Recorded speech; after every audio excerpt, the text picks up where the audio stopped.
All right, ladies and gentlemen, we're back for the final time today. We're going to talk about the finish of SummerSlam. We're going to talk about the finish to the Olympics, and we're going to talk about the upcoming slate of video games coming out to the market. I think they're very promising. Well, first, let's wrap up SummerSlam. The only fight on the card that I didn't get to talk about was Brock Lesnar versus RKO out of nowhere, Randy Orton. You know what? I thought it was decent. I thought both guys got their stuff in. I liked the fact that Lesnar beat him down in the end because if you're trying to book Lesnar as the monster that no one can beat, that's what they're doing. They're continually booking him as the guy. And I appreciate that because, eventually someone's going to beat him. And you just hope that when they do have someone beat him, it's going to be someone like Finn Balor or Rollins or even Roman Reigns. Roman Reigns would be okay for me. Bray Wyatt, someone that they need to elevate to that kind of status. They're clearly building Lesnar to get one big loss, maybe at this year, at next year's, I should say, upcoming WrestleMania. That would be a good time for it, so that he can kind of exit the company on that sort of terms. Okay, I had my run, I lost a big match, I'm done. That sort of deal. That's what they're gonna try to build for him, I think. Throughout the match, Randy Orton hit an RKO. Lesnar, I don't think he hit an F5. He hit like 8 or 9 suplexes. They said they were gonna go for 16. That didn't happen. Orton hit an RKO on a table on the outside. Brock Lesnar threw Randy Orton through a table, literally just picked him up and threw him through a table. Um, I thought it was good. The action was decent. I didn't like the ending. Uh, well, I don't know. I kind of did. I kind of didn't. I didn't like the ending as far as there was talk that Goldberg was going to get in Lesnar's face. I thought that was the perfect time to do it if they were going to do it because you had Lesnar basically beating up referees and throwing them around, and you had him F5 Shane McMahon. Uh, you had Lesnar just beating on Randy Orton. And by the way, one thing I do want to point out, Lesnar does not throw good fake punches. Those were the worst fake punches I've ever seen in the history of my life. Someone needs to tell Lesnar, please don't throw any more fake punches, dude. Just if you're gonna hit somebody, hit him in the body. If you really want to hit him, just make contact so that it doesn't look foolish when we're watching it at home. That was just completely ridiculous. I'm not sure how it looked live, but on the WWE network, it was so clear he was trying to miss or he was trying to hit him on the arm so he wouldn't do any damage, and he was just not making very solid, contact. He was baby punching him, which I don't know, it was hilarious. You expect better out of Lesnar, who's actually a trained fighter for the UFC at one point, a heavyweight champion over there. You expected him to be devastating once he got someone on the ground and beating them, and it looked like he was swinging a pillow. It was pathetic. But other than that, I thought it was solid. Lesnar got the TKO win when he busted Orton open with an elbow to the top of his head. That was a real elbow that he actually hit him with. I thought it was a good idea to have, as they call it, color in the business right there. Uh, you needed to have Lesnar look like a monster, and that's exactly what you did. All right, now that we're done with SummerSlam, I want to talk to you guys about the closing of the Olympics, the stars of the Olympics, who I thought were Simone Biles and Michael Phelps again. He's there dominating the Olympics like no other guy before him, but let's not forget Usain Bolt of Jamaica dominating the track and field again like no one's ever done it before. He ran 3 races, won 3 golds. Spectacular effort by Usain Bolt. We think that this is going to be his last one. We think that this is going to be Phelps' last one. Unbelievable competitors at the Olympic Games, those guys are. We think Simone Biles gonna have, some more to come. So she did a great job. We look forward to seeing her do bigger and better things in Tokyo, which is where the 2020 games are gonna be held. Um, I think Simone Biles has a bright future. I think she can at least compete one more time. So we look forward to seeing what she can do. As far as Phelps and Bolt, these guys did the Olympics the way that they should be done. They boasted, they had good fun with it, and then they went out on the track and then the pool and dominated like no one's ever done it. Congratulations to Bolt, congratulations to Phelps. Outstanding performances. I want to spotlight Bolt's last relay run. Wow. The man was down. He was not, the Jamaican team was not doing well.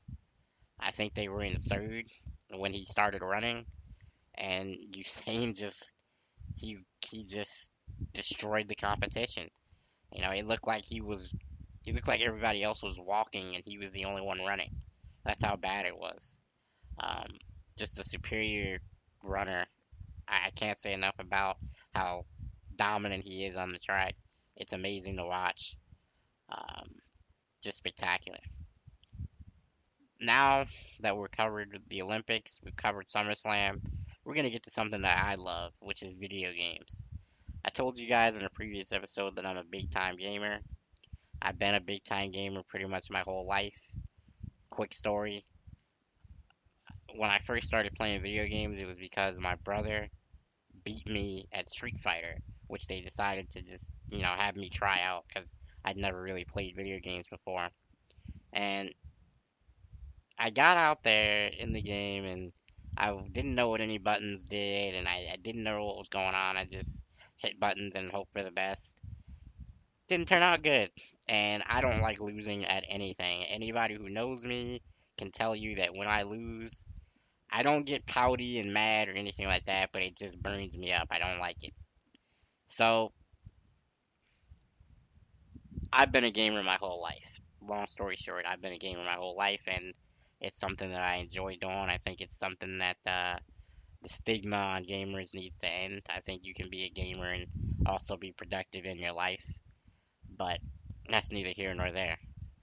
Um, so upcoming this week, which would be the 23rd on Tuesday when they release new games, you're gonna see Madden 17 and Deus Ex: Mankind Divided.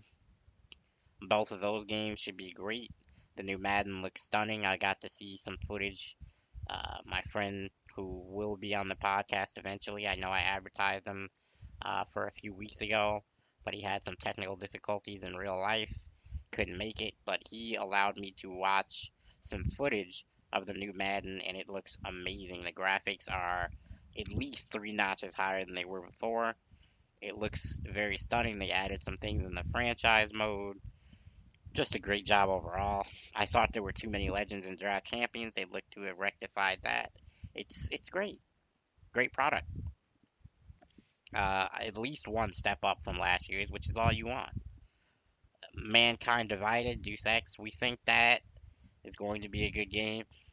Right now on Twitch, there's a guy named Co Carnage streaming it. It looks to be solid. I'm gonna check his stream out a little bit later, and I'll have more to say about it next time. But from what I saw, it looks like a solid product. I'd buy it if I had the money for it. Uh, Looks very good. A little bit after that, we have NBA 2K17 coming out. Looks like it's going to be a phenomenal game as well. They consistently make each game in the 2K franchise a little bit more polished presentation wise. I think they need to refine the pro-am a little bit, just a little bit, not too much. It's solid now, but it could use a couple tweaks here and there to make the consistency of the game a little bit better. I think guys miss a few too many wide open jump shots. Um, I think what needs to happen in 2K is in the pro-am, you should be able to hit the shot that you hit in your my career, which it doesn't really translate to most of the time. And I'm not sure why it doesn't. Maybe they've tweaked the settings for Pro-Am a bit differently than they do for their My Career. But all in all, 2K is always a solid product. Each and every 2K game has always been good. Back in the day, NFL 2K was giving Madden a very serious run for its money. So you can look forward to games like that. The other game I wanted to talk about today is Battlefield 1. That looks very solid. It's one of the few games coming out that has everyone hyped up for it, unlike Call of Duty Infinite Warfare, where there's a lot of people that don't really like the way that they're taking the game. Universally, Battlefield 1 has been commended on where they're taking the game. They're taking it back to where tanks rule the battlefield instead of planes. And, there's a lot of things that Battlefield 1 is doing right, in my opinion. I like the gameplay, I like the graphics, I like the fact that they're not afraid to take a step back in the series, timeline wise, and, bring something different instead of having it be, oh, we're gonna go into the future and do all this crazy space walking like Call of Duty is. And that can be cool. There's a lot of people who are probably going to enjoy that, but it doesn't necessarily make for a good game because it's not based on anything we've ever seen. So you have a lot more creative license to make things weird. And I don't think that, as far as competitive shooters go, it's going to translate into something good. The one other thing that I wanted to talk to you guys about today is Tom Clancy's The Division. Recently, they made a clip on their state of the game, which is basically like their little podcast. They'd also do it on Twitch, where they have admitted to the failures of their game. They admitted that the enemies are too tanky. They admitted that the PvP, which is the dark zone, isn't very fun. They admitted that people are able to basically glitch certain builds to do too much damage. They admitted everything, which is shocking to me because those guys are professionals. You don't really think that they're going to tell the people, okay, guys, we messed up, and then ask those same people to help them fix it. I thought it looked sad almost. The company who has created the game is called Massive, and I don't think they're ever going to get a chance to make a game on this scale again unless they can turn this thing around. And it'll probably lead to the developer calling it a day and laying a lot of people off, which is terrible for those people, but it's a failed game right now. Which isn't to say it can't recover.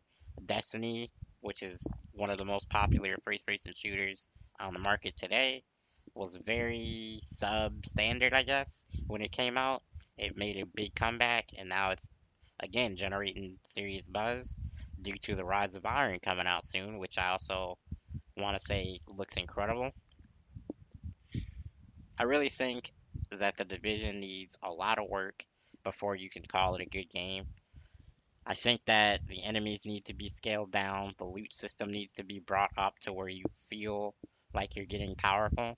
Because once you reach a certain point in the division, everything becomes a side greed. That's never good. Alright, ladies and gentlemen, that's going to be it for me for this week.